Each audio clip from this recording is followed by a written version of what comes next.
শুরু হয়ে গেল গল্প ঘন্টা। আজকে আপনাদের সাথে একটি ছোট্ট ঘটনা শেয়ার করব। ঘটনাটি আমার নিজের সাথেই ঘটেছে, তাই কথা না বাড়িয়ে সরাসরি ঘটনায় চলে যাচ্ছি। একদিন আমি রেল স্টেশনে দাঁড়িয়েছিলাম। আমার রাত 2:45-এ ট্রেন ছিল। আমি যশোর থেকে খুলনায় যাব। এমন সময় যশোর ট্রেন স্টেশনে আমি দাঁড়িয়ে আছি। আশপাশে মানুষজন খুবই কম, ফাঁকা একটা অবস্থা। ট্রেন স্টেশনে অনেকে মুড়ি দিয়ে ঘুমিয়ে আছে। একটা ছোট কম্বলের মধ্যে 2-3 জন মনে করেন যে মুড়ি দিয়ে ঘুমিয়ে আছে। এরকম অবস্থায় আমি ওই স্টেশনের এক পর্যায়ে এক কোণায় চলে গেলাম। সেখানে একটু নিজে আপন মনে মোবাইল বের করে মোবাইলটা চালাচ্ছিলাম।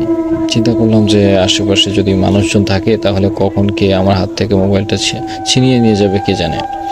তাই একটু সাইডে গিয়ে আমি এভাবে মোবাইল চালাচ্ছিলাম এবং নজর রাখছিলাম যে কেউ যেন আমার হাত থেকে মোবাইলটা ছিনিয়ে না নেয়। তো হঠাৎ আমি লক্ষ্য করলাম যে রেল লাইনের উপরে কেউ দাঁড়িয়ে আছে। একদিক থেকে ট্রেন আসছে আস্তে আস্তে, যেহেতু প্ল্যাটফর্মে আসবে এই জন্য আস্তেই আসছিল। অপর দিকেই কেউ একজন দাঁড়িয়ে আছে ট্রেনের দিকে মুখ করে। ভাবছিলাম যে কেউ হয়তো সুইসাইড করার চেষ্টা করছে। তাই দ্রুত ট্রেন লাইনের উপরে নেমে আমি তাকে বাঁচানোর জন্য তার দিকে ছুটছি, কিন্তু কখনোই আমি আমার আর তার মধ্যেকার যে গ্যাপ আছে এই গ্যাপটা ফিল আপ করতে পারছিলাম না। পরবর্তীতে আমি আমার দৃঢ় চেষ্টায় তার কাছে পৌঁছাই। যখন আমি তার ঘাড়ে হাত দিয়ে তাকে সরাতে যাই, আমি যা দেখলাম তার জন্য আমি মোটেও প্রস্তুত ছিলাম না।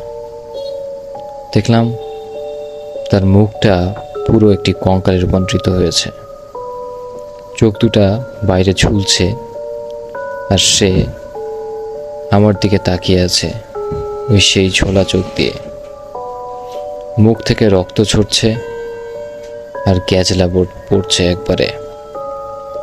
আমি এটা দেখার পর ট্রেন লাইন থেকে লাফ দিয়ে দূরে সরে গেলাম, তার থেকে দূরে সরে গেলাম এবং ওইখানে কিছুক্ষণের জন্য সেন্সলেস হয়ে পড়েছিলাম।